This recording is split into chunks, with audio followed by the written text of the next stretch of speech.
Good morning, dear friends. Fisher here. So today we continue with our beautiful stories, the Power of the Spirit by Alfred Hosp. And today is after the Letter of God and also Bruno's speech. So today I see is very interesting remarks by the author Alfred.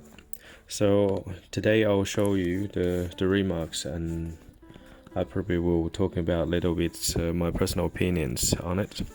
So after Bruno's speech about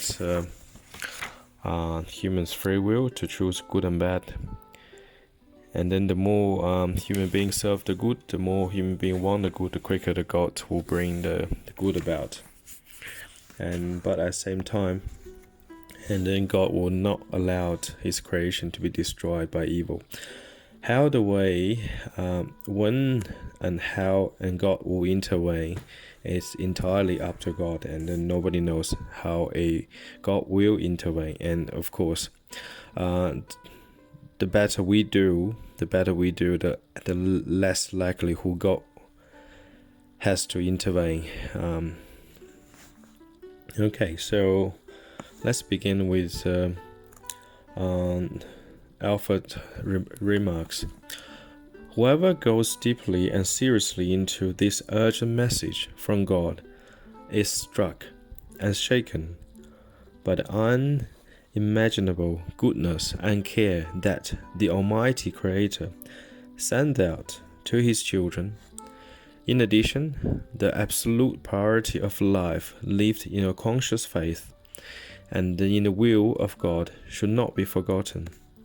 The reference in the manuscript to the brevity of time that is still at our disposal does not only mean that the hours of instruction in Bruno's presence were numbered, but also that the span of life that has been given by God to each one of those present was to be intensively used for achieving oneness with the good. The same also holds true for those interested in spiritual matters who still have a body to call their own at the present time.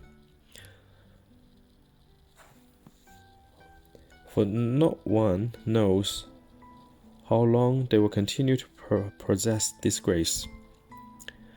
It also needs to be borne in mind that the indications of time that come from the transcendental spheres are not comparable with earthly dates and time. Unimaginable as it might be for us citizens of earth, due to the omniscience in the divine world, past, present, and future are united there in one single point. Therefore, a being who is in this condition of consciousness sees all the possible combinations of a human being's conduct at the same time, as well as the consequences that can be expected to follow them. Every prophecy is therefore just a snapshot of the world's situation and a projection of the karmic realities that would arise from it. These, however, are continually being changed in accordance with the positive or negative conduct of the people of the world. On account of our absolutely free will, which God Himself respects, only a threatening danger can be indicated by higher spiritual sources.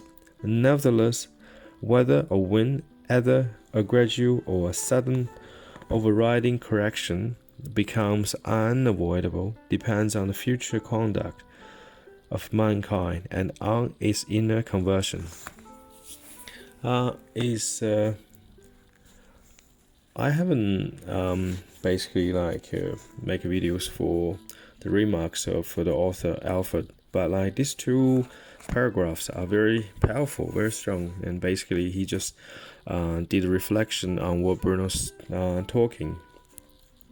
So basically, God continuously always respect and love the life and of human beings like His human children, and then he puts a priority of life in human beings. And then his creation, Earth itself, is divine, and then the divine Earth is our home or a rehabilitation for human beings, or for the souls come into human bodies to learn all the lessons, to be one with the good, to be one with the God. So as long as there's little hope is still there for the human being or humankind to turn around to the good, to walk again on the divine path, and God always has his forbearance. And then also, like the author mentioned about the prophecies is therefore just a snapshot of the world's situation and the projection of karmic reality. So basically, very simple examples. And then I used to talk to my dad back to a couple of years ago. He was still smoking and drinking. I said, Dad, like if you continue to go down this path, and then like there will be a possible consequences of heart attack, or like have a stroke, have like kidney failures, have a liver failures, and then of course all sorts of cancers. That all like has the possible consequences of his like own action.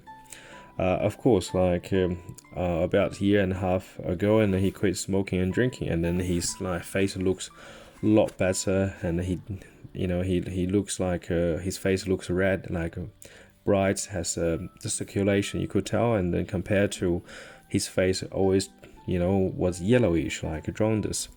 Since I was little, I never see my dad has a red face. So again, based on what you're doing today, and then you can calculate in the future, and then what the result's gonna be. So for human beings, we don't calculate exactly our results will be, otherwise we probably will not to do so many harmful things to ourselves.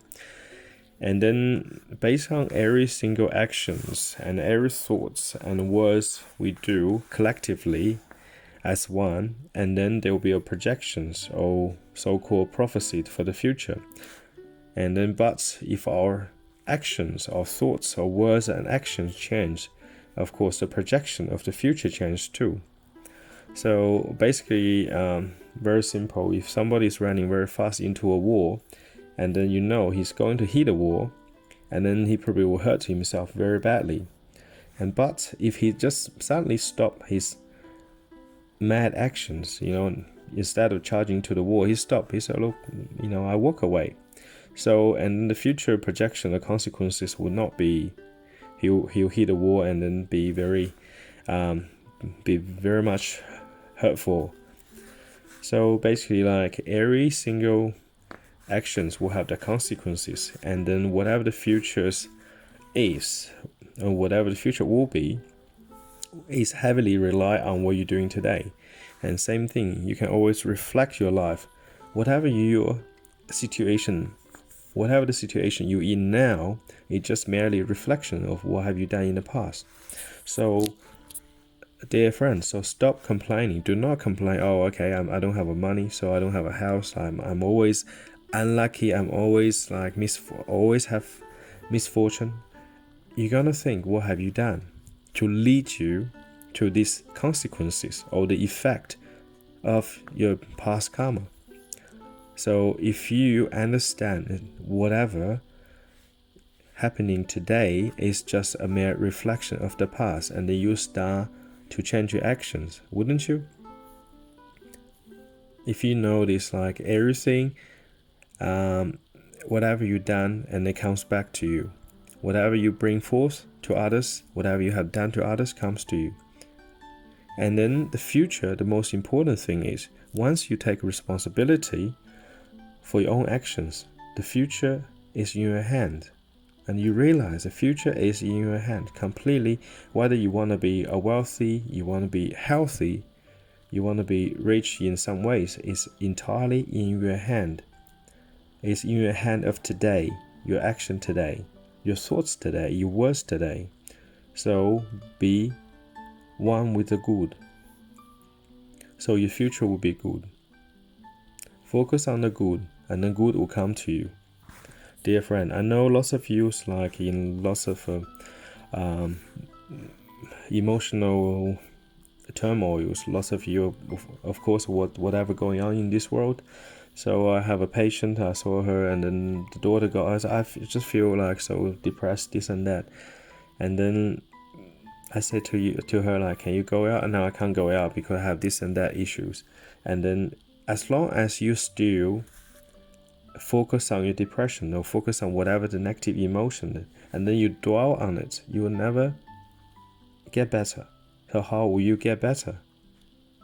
You first you need to open your window, breathe some fresh air, so and to realize there's a greater reality to the situation you're in.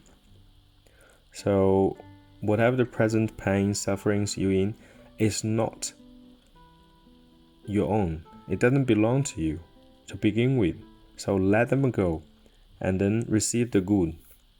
So you have to consciously changing yourself. Consciously to do better every single day. I know it takes a lot of courage. It can be painful in short term, but long term, you reap the benefit. Okay, dear friends, so wish you have a good day and God bless. Peace.